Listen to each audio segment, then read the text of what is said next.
Hello, Greg again. I thought I would give you a very quick demo of the Additel 760 pressure calibrator on the world's messiest desk. Sorry about that. And today, just to show you how easy it is, I'm going to use an analog 100 kPa pressure gauge. And if you have sausage fingers like me, a Additel, a Homershim's pen with a rubber knob at the end is going to be your friend. So let's create a task for this gauge. So we go to the main menu and we go to task and we go plus to create a new task. And we're going to calibrate a dial gauge and we're going to call it LinkedIn. Oh, even with my sausage fingers out of the way. There we go, we'll call it that. We can put in things like the serial number of the gauge, notes, etc. It's a gauge pressure gauge. The range, it's kPa. Obviously, you can select whatever you want here. So we're on kPa. We're going to go 0 to 100. That's correct.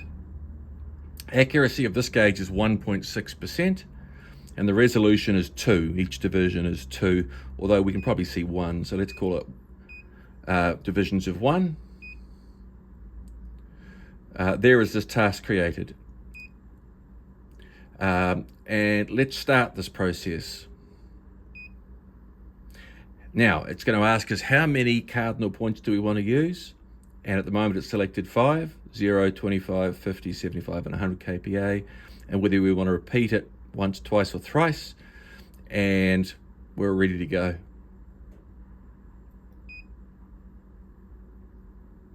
So, the left-hand display is what the pump is generating.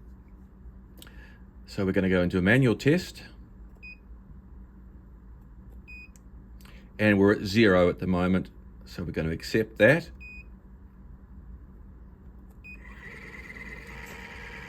The left-hand display will turn green when the signal is stable. So we're heading for 25 kilopascals. I'm just going to zoom in a little bit. And what are we on here? 22, 24. Okay, so we're at 24, so we're going to input 24.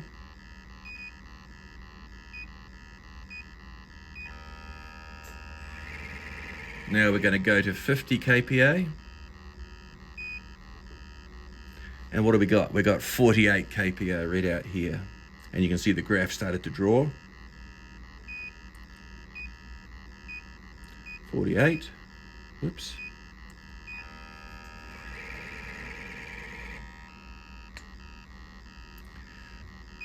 Okay, we're stable at 75 kPa. And what are we reading here? 70, 72, just under 74. So we're going to call that 74. That's as much as we can read. 74. And then at 100 kPa, we're exactly on 100 kPa.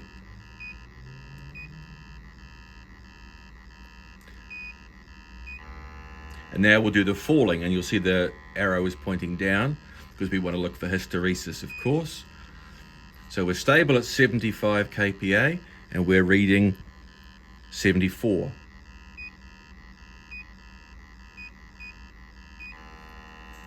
Now we're going to test at 50.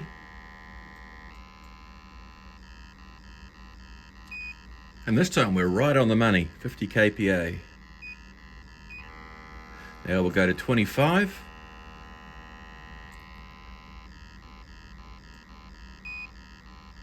Okay, we're stable at 25. What have we got here? 22, 24.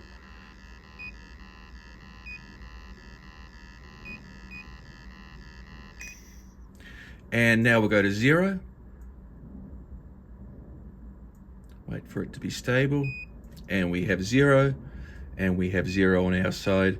And there we have the graph. So what we've actually got here, we have an acceptable tolerance of 1.6%.